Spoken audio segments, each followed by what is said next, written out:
शुभमन गिल 14 में 14 बनाकर आउट हो गए। जॉस बटलर 39 गेंदें 73 नाबाद। रदरफोर्ड ने यहां पर 30 रन बनाए 18 गेंदों में और वो भी यहां पर नॉट आउट रहे। भुवनेश्वर कुमार को 1 विकेट, हेजलवुड को 1 विकेट। उसके अलावा सब के सब यहां पर बुरे तरीके से पिटे हैं, चाहे वो यश दयाल हो, रसिक सलाम हो, कृणाल पांड्या और लिविंगस्टन। मैच रिपोर्ट को एक्सटेंड करने के बाद भी 40 सेकंड में मैच रिपोर्ट खत्म हो गई। एक्सटेंड करने के बाद भी उनका बॉलिंग कार्ड बताने की जरूरत ही नहीं। 2 ही विकेट मिले, किसको मिले क्या मिले कोई फर्क ही नहीं पड़ रहा। मैंने कहा टाइम बचा है तो बता देते। अगर सीधा सीधा है ना, नो मस्ती नो मस्करी, ओनली मैच रिपोर्ट। 40 सेकंड की मैच रिपोर्ट है आज, जो यहां पर गुजरात टाइटंस ने बैटिंग करके जो उनको मारा है, 8 विकेट की जो जीत दर्ज की है, मतलब एब्सोल्युटली आउटक्लास। और आरसीबी की कितनी गलतियां ढूंढे आज उतनी कम है, बिल्कुल। चाहे वो कप्तानी में ढूंढ लो, विराट कोहली एक सीनियर प्रो के सिर्फ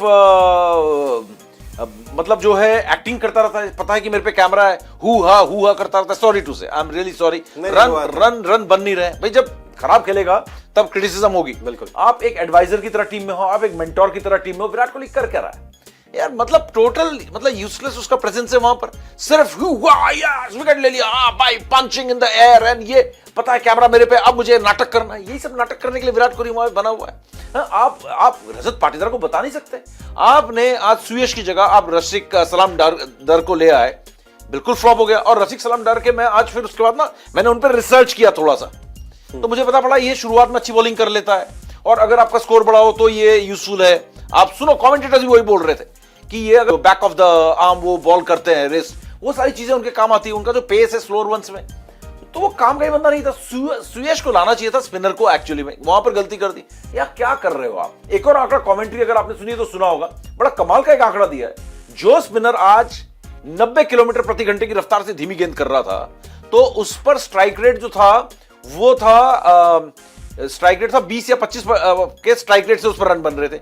जो बंदा 90 से ऊपर का कर रहा था उसमें 90% या 130 का स्ट्राइक रेट था उस गेंद पे। तो स्पिनर जो तेज कर रहा था वो पिट रहा था, जो स्पिनर स्लो कर रहा था, अपने पेस को खींच रहा था, तेजी में कंट्रोल कर रहा था, वो स्पिनर आपका जबरदस्त किशोर ने करके भी दिखाया था। आपको तो उन्होंने करके दिखाया था ना, और कृणाल पांड्या के सामने वही विकेट लिया था। कृणाल पांड्या को उन्होंने बहुत धीमी गेंद डाली, उनको समझ नहीं आई। और ये तेज पे तेज डाली जा रहे, चाहे पेसर्स हैं चाहे स्पिनर्स हैं, वो भी तेज डाल रहे हैं। मतलब स्लोअर वंस का इस्तेमाल तो बिल्कुल ही किया नहीं। ऐसा लगा जैसे बेसिक्स से ही पीछे छूट गई थी आरसीबी, बिल्कुल बेसिक्स काम ही नहीं आया। और ऐसा कुछ जो मैं बल्लेबाजी में भी बात कर रहा था समीप सर, कि शुरुआत में ऐसी क्या हड़बड़ी थी कि सब आ रहे हैं, सब आड़ा टेढ़ा शॉट मार के आउट होने की कोशिश कर रहे हैं। ऐसा कुछ नहीं था, इतनी आसानी से उन्होंने चेस कर दिया। और ये तो मतलब हैरानी वाली बात है कि इतने बड़े बड़े नाम लेकर फिल्स और आज पहले नंबर से तीसरे नंबर पर भी खिसक गए हो।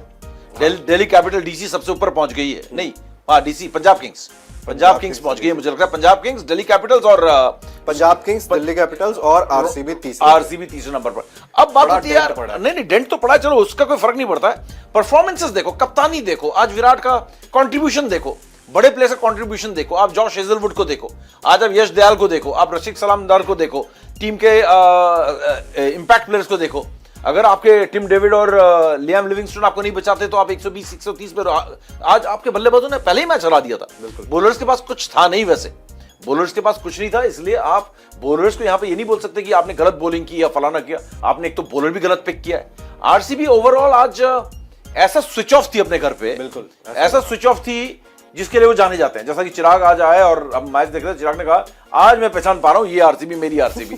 तो ये जो है, ये मजाक जो है, ये विराट कोहली की टीम पर है।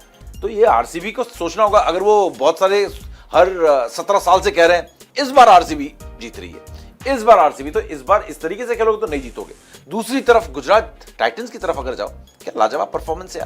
पहले बॉलिंग सॉलिड, उसके बाद बैटिंग सॉलिड। हाँ ये है कि शुभमन गिल जो यहाँ पे सैल्यूट मार रहे हैं विराट कोहली को, है ना, सॉरी भाई हरा दिया, है ना विराट भाई, लेकिन इसको अपनी बैटिंग सुधारनी होगी। बिल्कुल सुधारनी होगी बैटिंग। लेकिन दूसरी तरफ अगर हम देखें ना सर, साई सुदर्शन, उन्होंने 2 50s लगाई, आज 49 किया उन्होंने, वो भी कमाल की फॉर्म में नजर आ रहे हैं। हालांकि ये जो इस तरीके के रन चेज होते हैं, जो आपने कहा था कि ये रन चेज गुजरात टाइटंस को सबसे ज्यादा सूट करेगा, जहां पे आपको किसी भी मूवमेंट पर ऐसा नहीं है कि आपको पेस करने की जरूरत है, अपने को एग्रेशन दिखाने की जरूरत है। Correct. लेकिन वही चीज जो शुभमन गिल करते हैं, जब एग्रेसिव शॉट खेलने गए वहां पे अपना विकेट गवा दिया उन्होंने। लेकिन जॉस बटलर इस रन चेज में किस तरीके से देखते हो सर? वो बंदा तो रुकने का नाम ही नहीं लेता, तो राजस्थान रॉयल्स को भी सोचने में मजबूर कर दिया कि क्यों छोड़ा ऐसे बंदे को। जॉस बटलर जैसा प्लेयर आईपीएल में या के दुनिया के क्रिकेट में ये मतलब गिने चुने खिलाड़ियों में से है।